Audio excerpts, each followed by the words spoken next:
Welcome to another episode of Relax and Nathi on Deeply. Today I'm chilling with Jonathan Kroneval, originally from Pretoria, Yestergast.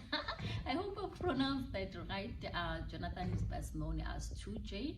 2J, he's a songwriter, he's a singer, and he's also a Vava Youth Ambassador. He's working for the National Council of and for Persons with Disability.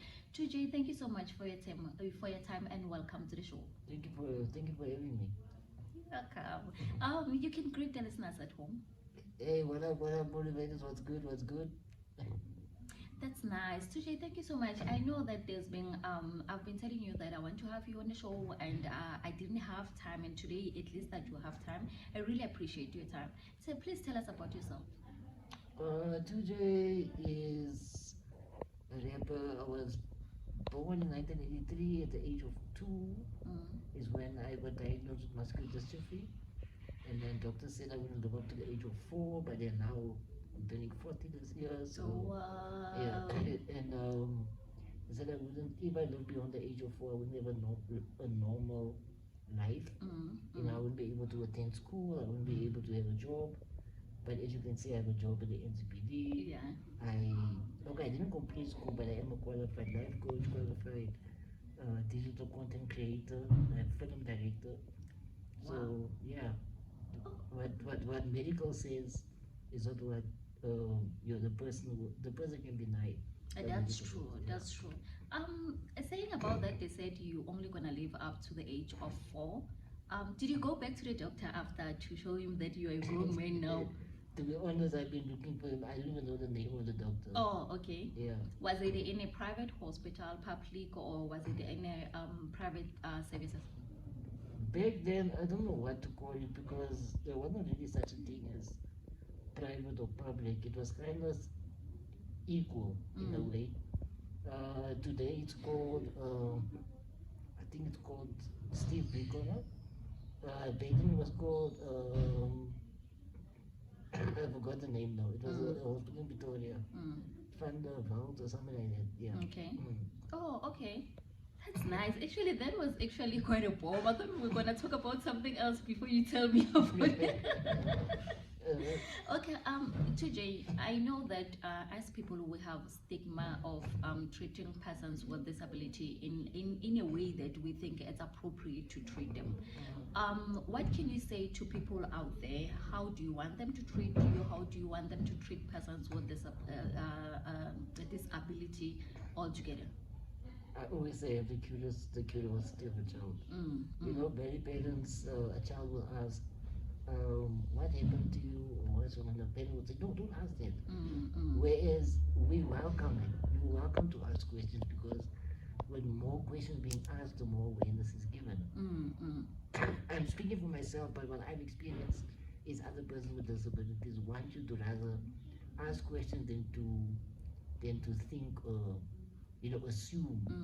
Because many people will assume like a funny story, like a blind person, they'll speak loudly, thinking they can't hear them, you know.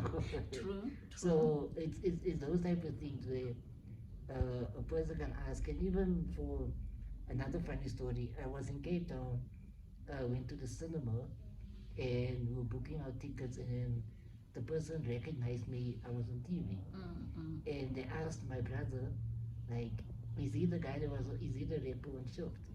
And my brother's like, ask him. Because As if you can speak for yourself. Exactly. I mean, Yeah. you saw me on TV, you saw me speaking, you saw me rapping, but then you ask. Maybe it was just that fear that, Pella, when you've been on TV, you are a celebrity, then you're going to give them that funny vibes. Yeah, maybe. But then if a person comes to you and say, can you write? How do you sleep? Those kind of questions. You don't feel offended. Like, are you open enough to answer them? Yeah, it's another day they would ask me because many people, they assume, and I'm sure many people assume this, that person wheelchair users sleep in their chairs. Sorry, I didn't mean to laugh. No, Yeah. Sorry, like seriously, like I really don't believe that's true. I believe we all sleep in our beds. True. Like honestly, it's like our chairs are like our shoes also. There are times where you want to relax and get off your chair and relax and stuff. So I would say no, welcome. You can ask him anything. Like it's yeah. Welcome to us. You said you are a film maker, a film editor. Right, Okay. right there. Oh, you are a director. Yes. So how many films did you direct so far? And Okay, who did you work with? So I assisted at film school. I assisted with the 14-hour film festival. Mm. We did a movie called Un, yeah, Undone. The concept. Is it Dando? Yeah, yeah. Oh, The okay. way the way 14-hour works is the minute the concept is given, you have 14 hours to complete it. Script, shoot, edit, submit within 14 hours. And it's too much work. It is too much work. And then how do you edit, TJ? Do you have a special software that you're using? Do you have someone who's helping you to edit, or you doing everything on your own? So my business partner is also my brother. Okay, we edit together. I learned a lot from him. He learns a lot from me. I edit a lot on my phone. He edits on a laptop. And in today's age, there's a lot of software where people can edit, and there's a lot of tutorials on YouTube. A lot of editors and film directors are actually becoming self-taught now. I was self-taught until I went to school, and I just added on to what I know. Okay. Which I believe is very helpful. People must get educated from other people in the industry to understand maybe you're doing something wrong and it's not correct. So yeah. Yeah, you are right. We must be open to learn. The thing is, we don't want to learn. We always want to be right, and it's wrong. Where you grew up, people knew you from when you were still a child, up to the age of 2 until when your life changed. And how did the community treat you?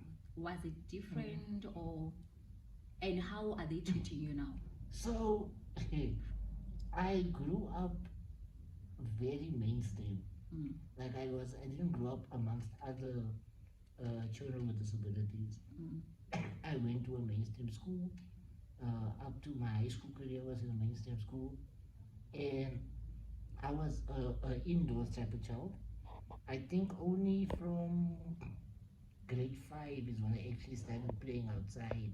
Okay. And like I said, I was waiting. I actually thought I'm special. I'm the only one in a wheelchair, to be honest.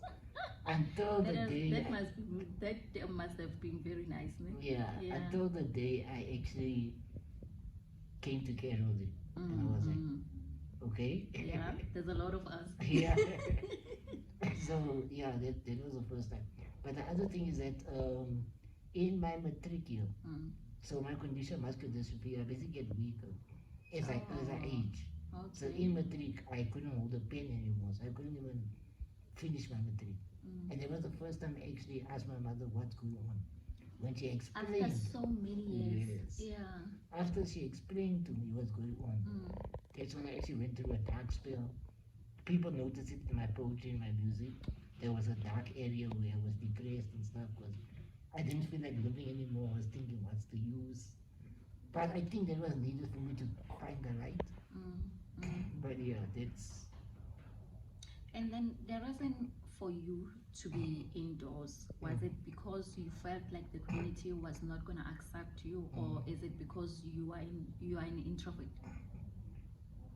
A bit of both, but also I think my mother was very protective of me because even if she goes to, back then it was still called Checkers. It's not ShopRite.